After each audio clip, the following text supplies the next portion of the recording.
OK. Que la fête commence. Alors, bonjour tout le monde. Hello, everyone. It is my honor to respond to the Governor General's request that I form a government. And it's a solemn duty to serve as Prime Minister at this time of great consequence for our country. The ceremony we just witnessed reflects the wonder of a country built on the bedrock of three peoples: Indigenous, French, and British. The opening and closing prayers evoke the original stewards of this land. They remind us of the deep roots from which we grow and underscore the values to which we aspire. The office of the Governor-General links us through the Crown and across time to Canada's proud British heritage. Et la cérémonie s'est déroulée dans nos deux langues officielles. Notre identité bilingue nous rend uniques et la langue française enrichit la culture. On these foundations, Canadians have built a dynamic nation that celebrates its diversity, that cares for the vulnerable in society, and that always strives for a better tomorrow. Ce nouveau cabinet est pleinement conscient de nos responsabilités pour renforcer les fondations de notre nation durant cette crise et pour bâtir un Canada encore meilleur. J'ai le plaisir de vous présenter l'équipe extraordinaire et qualifiée qui servira au sein de mon gouvernement et qui défendra les valeurs qui nous tiennent au cœur. Notre gouvernement changera notre façon de travailler, se concentrera sur l'essentiel et adoptera une approche axée sur l'action pour relever les défis devant lesquels nous faisons face. Canada's new government is changing how we work so we can deliver better results faster to all Canadians. We have new ministers with new ideas, ready to respond to new threats and to seize new opportunities. Canada's new government is focused on the things that matter most to Canadians: growing more higher-paying jobs, improving affordability, and making Canada more secure. Canada's new government will be action-oriented, driven by a smaller but highly experienced team made to meet the moment we are in. Our leaner cabinet will focus on two priorities in particular. First, protecting Canadian workers and their families in the face of unjustified foreign trade actions. And second, growing this great country by putting more money in Canadians' pockets, by ensuring that government spends less so Canada can invest more, by building millions of homes, by making Canada a superpower in both conventional and clean energies, by creating new trade corridors with reliable partners, and by forging one Canadian economy out of 13. We will relentlessly pursue this positive agenda because Canadians know that negativity isn't strength. They know that negativity won't pay the rent or the mortgage. The negativity won't bring down the price of groceries. Negativity won't win a trade war. We know that by building together, we can give ourselves far more than anyone else can take away. Nous sommes maîtres chez nous. Notre pays est Canada fort. Et notre gouvernement est uni et fort. Nous commencerons immédiatement avec notre première réunion du cabinet. Our country is Canada strong. Our government is united and strong. And we will immediately get to work with our first cabinet meeting as soon as I respond to a few of your questions. Thank you very much. Thank you. Merci, Monsieur le Premier ministre. Nous allons maintenant passer à une période de questions de 15 minutes. On va prendre une question suivie. We'll now do a 15-minute question period, one question, one follow-up. Merci. Raymond Filion de TVA. Bonjour, Monsieur le Premier ministre. Juste ici. Okay. Enchanté. Vous allez vous rendre en Europe au cours des prochains jours. Est-ce que vous comptez également aller aux États-Unis rencontrer M. Trump avant de déclencher des élections? J'ai reçu une invitation de Monsieur le Président de la France afin d'avoir une conversation sur plusieurs enjeux, des enjeux commerciaux, des enjeux qui concernent la sécurité d'Europe, l'Ukraine, la sécurité du Canada. J'ai bien reçu une autre invitation de Monsieur le Premier ministre du Royaume-Uni. Alors, c'est une bonne idée d'y aller parce qu'il faut que nous diversifions nos partenaires commerciaux et renforcer notre sécurité. J'aurai, j'espère, une conversation avec Monsieur le Président des États-Unis, mais je n'ai pas un plan pour le moment d'y aller. Merci. I received the questions on a trip to Paris and London in a few days. I received an invitation from the President of France to discuss a variety of issues, both economic, commercial, to reinforce those relationships, also issues related to security in Europe, in Canada. Similar discussions will be had with the Prime Minister in the United Kingdom. This is sensible. Security is a priority for this government, reinforcing our security, as is diversifying our trading and commercial relationships. Of course, with both Europe and the United Kingdom, there are many opportunities. And as I said a moment ago in my remarks, there are historic ties. With respect to the President, I don't have plans to go to the United States. I look forward to speaking to him at the appropriate moment. Thank you. Monsieur Carney, il y a Monsieur Rubio, Marco Rubio, ce matin dans Charlevoix. Il a essentiellement répété les propos de Donald Trump, selon qui le Canada, économiquement, serait mieux en tant que 51e État. C'est ridicule. En tant que Premier ministre, qu'est-ce que vous répondez à ces propos du secrétaire d'État américain tenus en sol canadien? Ah. C'est fou, hein? C'est fou. C'est simple, c'est fou. Point final.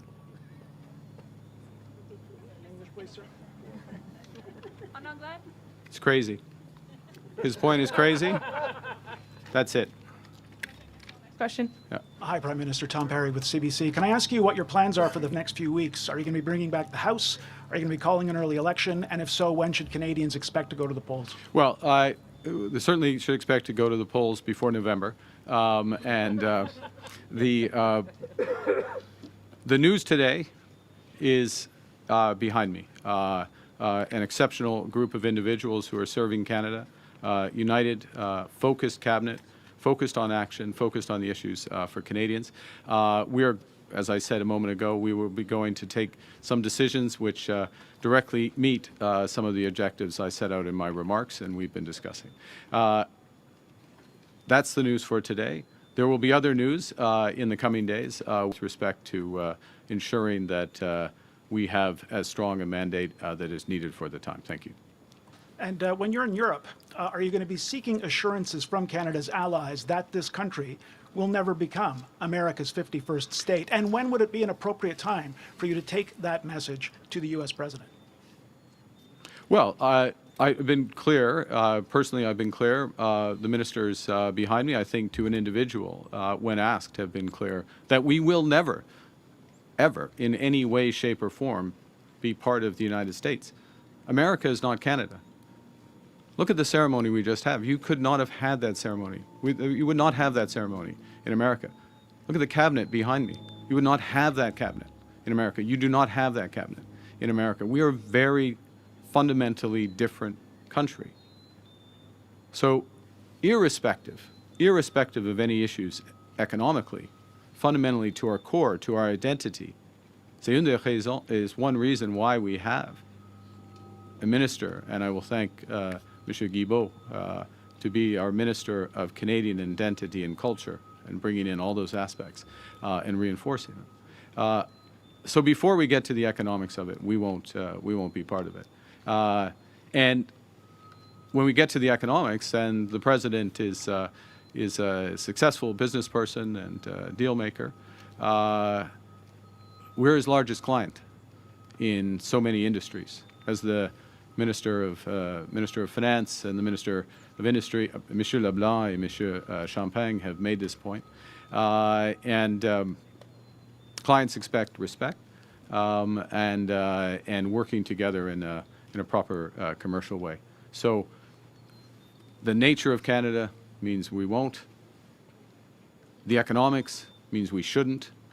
And what you will see from this government is focusing on building here at home, building with different partners abroad, and that will reinforce the point. It's good. We're doing it for our own reasons, to be clear, for our own people, for the high-paying jobs. But eventually, the truth will out, and the Americans will understand as well. Thank you. Our allies, sir, do you want to No, hear I don't think we need. Look, I don't think we need to hear it from. Nous sommes maîtres. We're masters in our home. We're in charge. You know, we're in charge.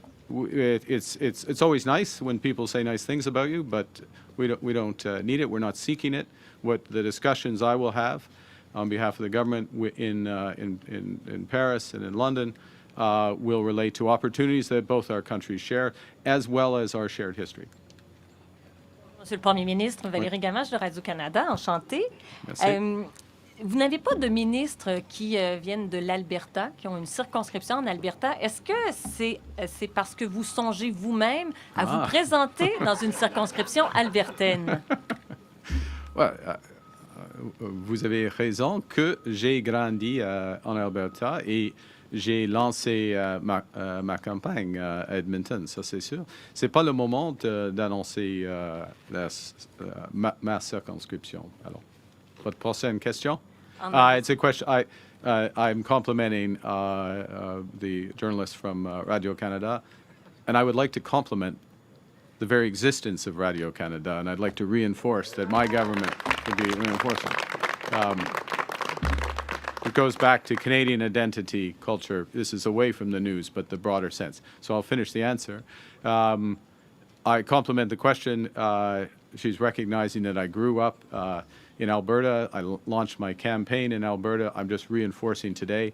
Today, the story is behind me, and there will be more news because those behind me will be taking some important decisions this afternoon. Monsieur Carney, depuis le début de votre point de presse, vous avez 3 fois mentionné les langues officielles. Pourtant, le nom langues officielles n'apparaît pas dans le nom du ministère de M. Guilbeault.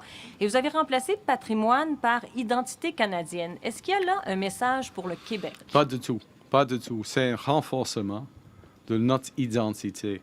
La langue française est au sein de l'identité canadienne. Et M. Guilbeault, il est un ministre exceptionnel, mais et il a maintenant la responsabilité, il a encore des responsabilités pour les langues officielles. Mais cette question de l'identité canadienne, c'est plus large de notre langue officielle, c'est plus large de notre patrimoine. Ça existe maintenant. On renforce, on bâtit l'identité canadienne. Ça inclut, ça c'est clé. L'identité canadienne inclut la nature. Et une des responsabilités de M. Guilbeault est de ramasser toutes nos responsabilités en ce qui concerne la nature, la biodiversité, nos océans, et de les protéger et les promouvoir. Merci. J'ai une question. Next question. Prime Minister Carney, first off, congratulations. Thank you. Second, David Baxter, Canadian Press. April 1st is fast approaching, the date the consumer carbon tax is set to increase once again. You've talked about getting rid of it. How are you going to do it in the next 2 weeks? Your question, how are we going to do it by the end of the day? That's a great question. And we'll come right back to you on that following the cabinet meeting. In that order? That's you have a better follow-up than that. Oh, there is a better follow-up, but just to get clarification, you are going to do Then it by that would be cabinet 3 order? questions, and everyone else will get angry. There we go. We'll go back to it. So you've talked about Trump needing to show Canada respect. President Trump. President yes. Trump, yes, President Trump needs to show Canada respect. You said that again just now. Are you not going to speak with President Trump until he cuts out this 51st state talk? No. I look forward to speaking with President Trump, just to be clear. We respect the United States. We respect President Trump. President Trump has put some very important issues at the top of his agenda. We understand his agenda. We understand the importance of addressing the scourge of fentanyl, which is a challenge here in Canada as well as the United States. And I would say that the measures that have been put in place in recent weeks in Canada and Mexico, also the United States, means that we are making tremendous progress. I'll speak specifically for Canada against fentanyl. We understand the importance President Trump places on American workers and American jobs. We want him and his administration to understand the importance we put on Canadian workers and Canadian jobs. And we will look for avenues to work together so that both objectives are met in terms of both our great economies, just as we are doing, and the people behind me have led this, just as we are doing with respect to the scourge of fentanyl. Thank you. Prochaine question. Next.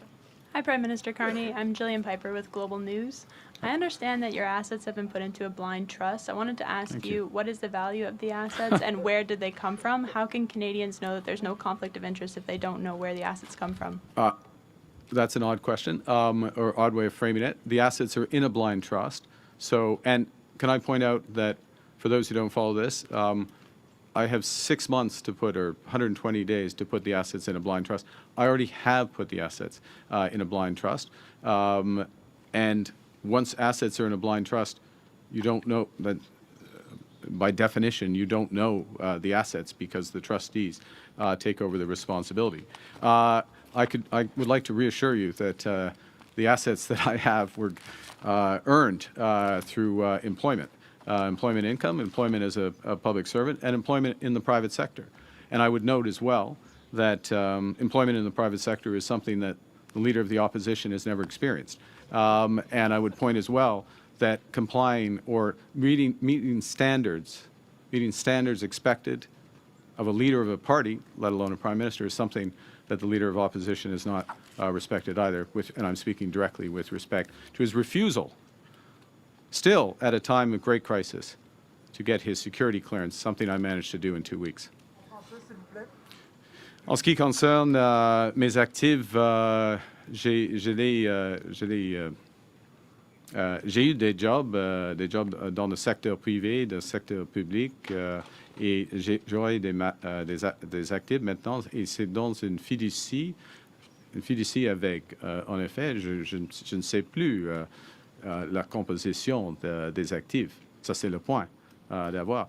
Et j'ai mis mes affaires dans une position, en ce qui concerne la fiducie avec, avant d'être Premier ministre. Avant d'être Premier ministre, j'aurais une centaine, 100 jours, 120 jours de le faire. Et le chef d'opposition, il est incapable, il refuse d'être, probablement il est capable, mais il refuse d'avoir sa carte sécuritaire après 3 années. C'est inacceptable pour moi. Prime Minister, you keep pointing at the group behind you, your new cabinet. There's only 2 representatives from the West. What's your message to Western Canada? So the numbers in the cabinet are all necessarily smaller because the cabinet is much smaller. And the cabinet is much smaller because it's focused on the issues that are most important to Canadians, meeting the moment, and the moment is a moment of crisis. We have very capable, exceptional members from Western Canada in there, as well as deputies from the West. But it's a factor when you reduce things down. And I'm Prime Minister of all of Canada, of course, and I'm from the West. And I would note maybe as well. And this is a challenge I think we have. I'll just make a general point. Let's take an example of Chrystia Freeland. Okay? Exceptional minister, exceptional public service. Chrystia Freeland lives in Toronto. Chrystia Freeland is from the West. Chrystia Freeland is from Alberta. But people get classified in a way that limits the breadth of experience. I could give you many examples of the pan-Canadian nature of this cabinet. Last question and follow-up. Dernière question et sur la question de suivi. Ramsey with the Toronto Star. Prime Minister, speaking of your cabinet, the front line of your cabinet and the vast majority of your cabinet were all ministers during Prime Minister Justin Trudeau's time. How does this represent change? Well, there's a couple of things. One is this first thing, smaller cabinet, more focused on action. Everybody in this cabinet is senior. Everybody in this cabinet is senior, so I don't accept the front line and the implication that there's a front line and another line. The second thing is one of the top issues, of course, is the crisis with respect to the United States and the opportunity with respect to trade diversification. So keeping together those individuals who have been on, and now I'm going to use your term, the front line, but the front line in a commercial battle, keeping together those individuals so that we are seamlessly addressing these issues and seizing the opportunities was very important to us, and that's reflected in the cabinet. But of course, it's reflected fundamentally in their capabilities, which are here for the moment.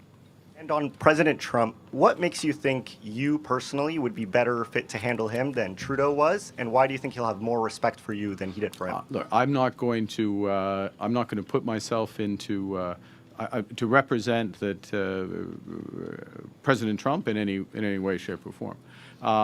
President Trump and I, though, we share some experiences.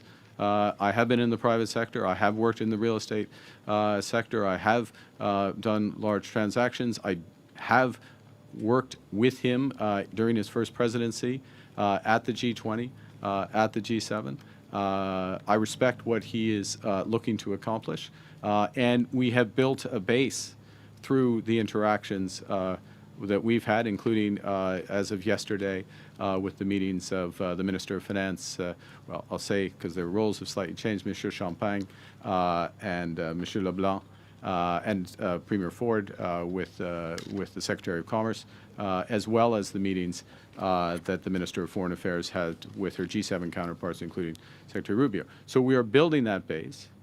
But in many respects, part of my experience overlaps with that of the President.